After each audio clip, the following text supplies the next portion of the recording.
किसान साथियों नमस्कार। डीपीएस फार्मिंग यूट्यूब चैनल में आपका स्वागत है। किसान भाइयों, आप सब जानते हैं खेती के अंदर जो एनपीके खाद होते हैं यानी कि जो वाटर सॉल्युबल फर्टिलाइजर होते हैं उनका प्रचलन काफी ज्यादा बढ़ गया है। हमें अपनी फसल में कोई भी एक्स्ट्रा बूस्ट देना है, फसल को तेजी से बढ़ाना है या कोई एक्स्ट्रा बूस्ट चाहिए हमें अपनी फसलों को, तो इनको उपयोग करके हम वो बेनिफिट ले सकते हैं। देखिए, एनपीके जो खाद आते हैं वो अलग अलग ग्रेड के आपको देखने को मिल सकते हैं। जैसे NPK 19-19-19, NPK 20-20-20, NPK 15-15-15, NPK 10-26-26, NPK 12-32-16, NPK 0-52-34 या एनपीके 0-0-50। तो ये अलग अलग ग्रेड हमें एनपीके खादों के देखने को मिलते हैं। अब देखिए, हर एक ग्रेड का फसल की एक पर्टिकुलर स्टेज में देना जरूरी होता है। यानी कि एक मान लीजिए आपके पास इनमें से कोई ग्रेड है, तो वो किस अवस्था में ज्यादा आपको बेस्ट रिजल्ट देगा आपकी फसल के अंदर, वो जानना बेहद ही जरूरी है। तो एक किस किसानों के लिए कौन सा ग्रेड अच्छा है और कौन सी अवस्था के लिए कौन सा ग्रेड अच्छा है, अगर आपके पास है तो वो इस वीडियो में समझेंगे। वीडियो काफी इंफॉर्मेटिव होगा। वीडियो को लाइक जरूर करें, शेयर भी करें, ज्यादातर किसानों तक ये जानकारी पहुंच सके। चैनल पे नए हैं सब्सक्राइब भी करें। ये सब चीजें हमें मोटिवेट करेंगी आप तक इसी तरीके की और बेहतर जानकारी पहुंचाने के लिए। तो चलिए देरी ना करते हुए हम जानते हैं इन ग्रेड के बारे में। तो सबसे पहला जो ग्रेड आता है वो आता है हमारा 10-26-26-26। 10-26-26-26 के अंदर आप सब समझ गए होंगे, 10% नाइट्रोजन, 26% फास्फोरस और 26% पोटेशियम होता है। देखिए, सबसे पहले आपको प्लांट के अंदर नाइट्रोजन का क्या काम होता है, फास्फोरस का क्या काम होता है और पोटेशियम का क्या काम होता है, अगर ये समझ गए तो आप इनको अपने आप यूज करना सीख जाएंगे। यानी कि जो भी एनपीके का ग्रेड है आप समझ जाएंगे कि हमें इस अवस्था में ज्यादा बेस्ट रिजल्ट देगा। तो सबसे पहले हमें जानना पड़ेगा नाइट्रोजन, फास्फोरस, पोटास का पौधे में क्या काम होता है। तो बहुत आसान शब्दों में हम समझते हैं। सबसे पहले हम नाइट्रोजन की बात करें तो नाइट्रोजन का जो पौधे में काम होता है वो जैसे कि तनों की लंबाई को बढ़ाना है, ब्रांच यानी कि तनों की संख्या को बढ़ाना है। अधिक तनों की संख्या अधिक होगी, लंबाई तेजी से बढ़ती है, पत्तियों की संख्या ज्यादा होती है। पौधे को हरा भरा बनाने में जो नाइट्रोजन है उसका महत्वपूर्ण रोल होता है। तो अब ये जो अवस्था आती है आप सब जानते हैं कि बुआई के 25 दिन बाद आती है, जो वेजिटेटिव स्टेज स्टार्ट होती है, यानी कि जिसमें तनों की लंबाई बढ़ना, पत्तियों की संख्या बढ़ना, ये सब स्टेज उस समय आती है। तो नाइट्रोजन का उस समय सबसे महत्वपूर्ण रोल होता है, यानी कि उस समय नाइट्रोजन की ज्यादा मात्रा में रिक्वायरमेंट होती है हमारी फसल को। उसके बाद हम चलते हैं फास्फोरस की तरफ। देखिए, फास्फोरस का जो महत्वपूर्ण रोल होता है, एक तो रूट डेवलपमेंट में होता है, यानी कि जड़ों के बेहतर विकास में होता है। अब जड़ों का बेहतर विकास भी आप सब जानते हैं कि प्लांटिंग के 20 दिन बाद ही, यदि आप प्लांटिंग कर रहे हैं तो 10 दिन बाद ही उसका रूट डेवलपमेंट स्टार्ट हो जाता है। आप बुवाई कर रहे हैं तो 20 दिन बाद उसका रूट डेवलपमेंट स्टार्ट हो जाता है और फिर आगे उसका रूट डेवलपमेंट होता रहता है। तो उस स्टेज के लिए फास्फोरस ज्यादा चाहिए, क्योंकि पौधे में जितना अच्छा उस स्टेज में फास्फोरस मिलेगा तो रूट डेवलपमेंट अच्छा होगा।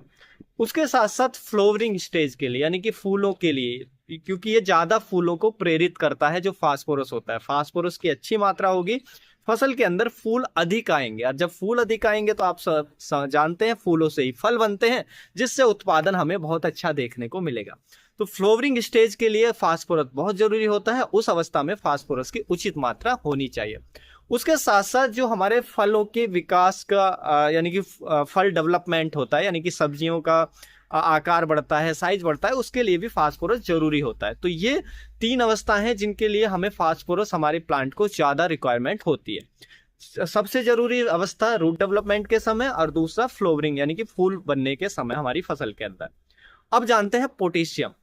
पोटेशियम की रिक्वायरमेंट होती है हर समय, लेकिन सबसे ज्यादा होती है फल बनने के समय। देखिए, हमें शुरू की अवस्था में भी पोटेशियम चाहिए, क्योंकि पोटेशियम का काम होता है पौधे को मजबूत करना। जैसे कि नाइट्रोजन का काम होता है पौधे की हाइट को बढ़ाना, अधिक ब्रांचेज निकालना, लेकिन वहीं पर जो पोटेशियम का काम होगा वो होगा कि उन ब्रांचेज को मजबूत करना, उनकी मोटाई बढ़ाना, उनको ताकतवर बनाना, जिससे ब्रांचेज मजबूत हों। कीट व रोगों को कम आने देना हमारी फसल में, ये पोटेशियम का काम का होता है। यानी कि पोटेशियम अच्छी मात्रा में, यानी कि बैलेंस मात्रा में फसल में हो तो कीट व रोग आपकी फसल के अंदर बहुत कम आपको देखने को मिलेंगे। उसके साथ साथ फलों के साइज बढ़ाने में भी जो पोटेशियम है उसका महत्वपूर्ण रोल होता है। अगर पोटेशियम कम हो जाए तो फलों का साइज अच्छा नहीं होगा, फलों की क्वालिटी अच्छी नहीं होगी और फलों का जो उनका टेस्ट है वो भी अच्छा नहीं होगा। तो फलों का टेस्ट अच्छा चाहिए, साइज अच्छा चाहिए और उनका कलर अच्छा चाहिए, ओवरऑल क्वालिटी बेहतर चाहिए अधिक वजन के साथ, तो पोटेशियम बहुत जरूरी है। तो जैसे ही फ्रूटिंग स्टेज स्टार्ट होती है, यानी कि फल बनना शुरू होता है हमारी फसल में, कोई भी फसल से हमें पोटेशियम उचित मात्रा में प्लांट को देना चाहिए। तो अब आप समझ गए कि जैसे नाइट्रोजन का क्या काम, फास्फोरस का क्या काम और पोटेशियम का क्या काम है, यानी कि किस तत्व का क्या काम है। अब आते हैं हम अपने एनपीके खादों पर। जैसे सबसे पहले हम बात करें 10-26-26 की, एनपीके 10-26-26। अब आप इसमें देखेंगे कि जो नाइट्रोजन है मात्र 10% है, लेकिन फास्फोरस और पोटेशियम ज्यादा मात्रा में, कितना 26-26%। तो ये किस स्टेज के लिए काफी बेस्ट है? एक तो उसी स्टेज के लिए जब रूट डेवलपमेंट हो रहा होता है, यानी कि बुवाई के 20 दिन बाद या प्लांटिंग के 10 दिन बाद रूट डेवलपमेंट हो रहा होता है, उस समय आप 10-26-26 को आप अपनी फसल में चला सकते हैं। इससे क्या है, देखिए नाइट्रोजन भी मिल रहा है इसमें और साथ में फास्फोरस पोटेशियम ज्यादा मिल रहा है, जिससे पौधा मजबूत होगा और पौधे का रूट डेवलपमेंट बेहतर होगा और कीट व रोग भी पौधे में नहीं आएंगे, पौधा स्ट्रेस फ्री आपका डेवलप करेगा। तो उस समय आप जो 10-26-26 है वो दे सकते हैं। दो तरीके हैं देने के, पहला स्प्रे के माध्यम से दे सकते हैं, दूसरा आप ड्रिप के माध्यम से दे सकते हैं। देखिए जो भी मैं आपको आगे खाद बताऊंगा सभी की डोज आपको समान रखनी है और सभी को देने का तरीका सेम है, स्प्रे से दे दें या ड्रिप से दे दें। ड्रिप से अगर आप दे रहे हैं कोई भी, जो भी मैं एनपीके फर्टिलाइजर बताऊंगा सभी के लिए मैं आपको डोज बता देता हूं। अगर आप ड्रिप से चला रहे हैं तो 3 से 5 किलोग्राम पर एकड़ के हिसाब से आप दे सकते हैं। और यदि आप स्प्रे में कर रहे हैं तो स्प्रे में अगर आपकी सब्जी वर्गीय फसलें हैं तो उनमें क्या है, आपको 0.5% का घोल बनाना है, यानी कि 200 लीटर पानी में मात्र 1 किलोग्राम एनपीके कोई भी खाद है उसको घोल करके आप स्प्रे कर सकते हैं। लेकिन अगर आप ऐसी फसलों पर स्प्रे कर रहे हैं जो अनाज वाली फसलें हैं, जैसे गेहूं, मक्का, धान, गन्ना, इन फसलों में हमें 1% का सॉल्यूशन बनाना है, यानी कि 200 लीटर पानी में 2 किलोग्राम ही एनपीके डालकर हमें स्प्रे करना है। यानी कि 100 लीटर पानी ले रहे हैं तो 1 किलोग्राम एनपीके कोई भी ले सकते हैं, स्प्रे कर दीजिएगा, आपको अच्छे रिजल्ट मिलेंगे उसी अवस्था में जिस अवस्था के लिए वो उपयुक्त बैठता है एनपीके खाद। तो 10-26-26 एक तो उस स्टेज में, प्लांटिंग के बाद जब रूट डेवलपमेंट अच्छा होता है उस स्टेज में, या आपका खेत ऐसा है जहां पे फास्फोरस और पोटेशियम की कमी है आपके खेत के अंदर, तो ऐसे खेतों के लिए भी 10-26-26 अच्छा है। ऐसे खेत में अगर कोई फसल लगाते हैं तो 10-26-26 देंगे, ज्यादा फास्फोरस पोटेशियम हमारी फसल को मिलेगा, तो इससे फसल अच्छी होगी, उसकी जो डिफिशियंसी है वो दूर होगी। दूसरा, आप 10-26-26 का उपयोग कर सकते हैं फूल बनने की अवस्था में, क्योंकि इसमें फास्फोरस भी अच्छा है, पोटेशियम भी अच्छा है। तो उस स्टेज में आप 10-26-26 का उपयोग करेंगे, फ्लावरिंग आपकी अच्छी देखने को मिलेगी, फूल आपकी फसल में ज्यादा आएंगे। तीसरा, आप इसका उपयोग कर सकते हैं फ्रूटिंग स्टेज में, फल बनने की अवस्था में आप इसका उपयोग कर सकते हैं, जिससे ये आपकी फसल में अधिक जो फलों का साइज है उसको बेहतर करने में हेल्प करेगा। तो ऐसे इसका उपयोग किया जा सकता है। उसके बाद आता है 12-32-16। अब देखिए, मान लीजिए आपका खेत ऐसा है जहां पे फास्फोरस की बहुत ज्यादा कमी है, तो वहां के लिए 12-32-16 बेस्ट रहेगा, क्योंकि उसमें फास्फोरस आपको ज्यादा मिल जाएगा। तो ये भी बहुत अच्छा रहेगा आपका, चाहे रूट डेवलपमेंट की स्टेज है, फ्लोवरिंग की स्टेज है, उस अवस्था में, यानी कि जड़ों का विकास हो रहा है उस स्टेज के लिए, या आपका फ्लोवरिंग हो रहा है आपकी फसल में, उस अवस्था में फ्लोवरिंग से जस्ट पहले आप दे दें तो फूल ज्यादा आएंगे, उस अवस्था के लिए 12-32-16 आपके लिए बेस्ट रहने वाला है। आप इसको यूज कर सकते हैं। आपकी फसलों में फास्फोरस की कमी दिख रही है तो आप 12-32-16 स्प्रे कर दीजिए, फास्फोरस पूरा हो जाएगा। साथ में पोटेशियम भी जा रहा है और थोड़ा नाइट्रोजन भी जा रहा है, जिससे फसलों का जो ग्रोथ है वो भी अच्छी आएगी, और पोटेशियम भी साथ में जाने से कीट व रोग भी कम आएंगे। उसके साथ साथ जो सबसे बेस्ट खाद है इस श्रेणी में, जो मुझे पर्सनली लगता है कि 12-32-16 और 10-26-26, और ये आता है तीसरा एनपीके 0-52-34। अगर इन तीनों में से मैं आपको बताऊं कि आपको कौन सा लेना चाहिए, तो मैं रिकमेंड करूंगा एनपीके 0-52-34, क्योंकि देखिए इसमें एनपीके 0-52-34 में जो फास्फोरस और पोटेशियम की मात्रा है वो सबसे ज्यादा देखने को मिल रही है। रही बात नाइट्रोजन की, तो नाइट्रोजन के लिए यूरिया हमारे पास बहुत अच्छा सोर्स है, जिसको हम जमीन में डालकर हम नाइट्रोजन को इजीली पूरा कर सकते हैं। लेकिन हमें चाहिए फास्फोरस और पोटेशियम हाई मात्रा में, जो स्प्रे में अच्छे से हमारे प्लांट को मिले, ज्यादा मात्रा में मिले, अच्छे से पूर्ति हो जाए, तो एनपीके 0-52-34 ही आपको लेना चाहिए। एनपीके 0-52-34 का आप रूट डेवलपमेंट के समय उपयोग कर सकते हैं, क्योंकि यूरिया तो आप डालेंगे तो नाइट्रोजन की पूर्ति उससे हो जाएगी। एक स्प्रे अगर इसका ले लेंगे तो रूट डेवलपमेंट अच्छा होगा, क्योंकि फास्फोरस बहुत अच्छी मात्रा में आपकी फसल को मिलेगा, और पोटेशियम भी इसमें अच्छी मात्रा में है, जिससे प्लांट स्ट्रांग भी होगा, मजबूत भी होगा, कीट रोग भी कम आएंगे। दूसरा, आप इसको फ्लावरिंग स्टेज में उपयोग कर सकते हैं बोरोन के साथ। बहुत शानदार रिजल्ट इसके देखने को मिलते हैं एनपीके 05234 के। फ्लावरिंग को बहुत ज्यादा बूस्ट कर देता है और बोरोन मिलाने से जो भी फ्लावर आते हैं उनमें पोलिनेशन प्रॉपर होता है, जिससे वो सभी फलों में कन्वर्ट होते हैं, प्रोडक्शन हमें बेहतर देखने को मिलता है। उसके साथ साथ आप इसको फ्रूटिंग स्टेज में भी उपयोग कर सकते हैं, क्योंकि वहां पर हमें इसमें पोटेशियम भी अच्छी मात्रा में मिल रहा है। लेकिन सबसे अच्छा ये काम करेगा रूट डेवलपमेंट के समय और फ्लावरिंग के समय। उसके बाद आता है हमारा एनपीके 0050। एनपीके 0050 में केवल और केवल आपको जो पोटेशियम है वो देखने को मिल जाता है, साथ में इसमें सल्फर भी होता है।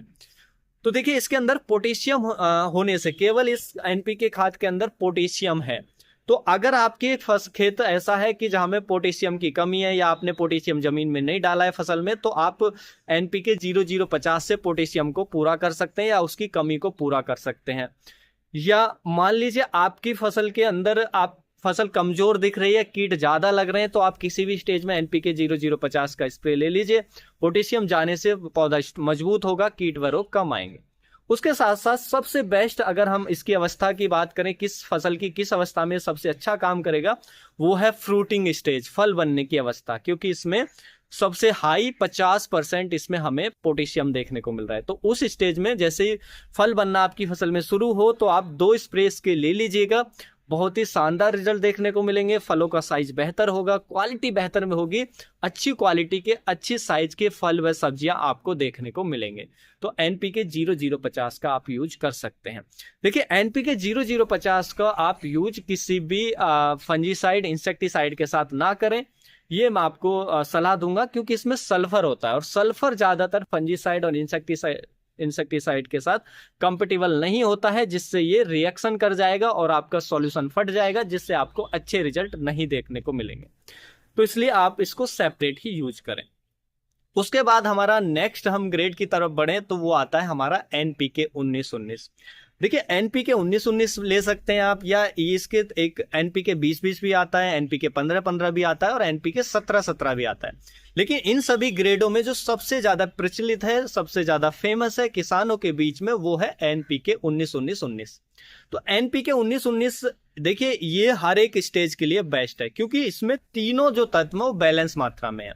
यदि आपको लग रहा है कि आपके खेत में किसी तत्व की कमी नहीं है, सभी बैलेंस मात्रा में है, तो सबके से बेस्ट उस खेत के लिए एनपीके 1919 रहेगा, क्योंकि इसमें नाइट्रोजन भी मिलेगा, फास्फोरस भी उतना ही मिलेगा और पोटेशियम भी उतना ही मिलेगा। तीनों बैलेंस मात्रा में हमारे प्लांट को मिलने वाले हैं जब हम एनपीके 1919 का स्प्रे करेंगे। चाहे एनपीके 20-20 ले लें, 17-17 ले लें, 15-15 ले लें, सारे सेम मात्रा में मिलेंगे, लेकिन थोड़ी सी जो उनकी परसेंटेज है कम ज्यादा हो जाएगी। लेकिन सबसे बेस्ट जो है एनपीके 1919 है, तो वही मैं आपके लिए रिकमेंड करूंगा। तो इसको आप किसी भी स्टेज में ले सकते हैं, चाहे रूट डेवलपमेंट की स्टेज हो, वेजिटेटिव स्टेज हो, क्योंकि इसमें तीनों बैलेंस मात्रा में मिल रहे हैं।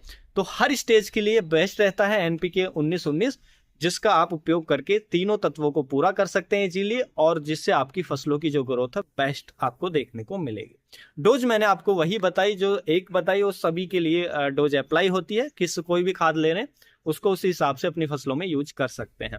उम्मीद है जो जानकारी है आपको अच्छी लगी होगी। जानकारी अच्छी लगी तो वीडियो को लाइक, शेयर एंड सब्सक्राइब करना बिल्कुल भी ना भूलें। हम फिर मिलेंगे आपको ऐसी ही उपयोगी जानकारी के साथ। तब तक के लिए आप अपना ख्याल रखें। धन्यवाद।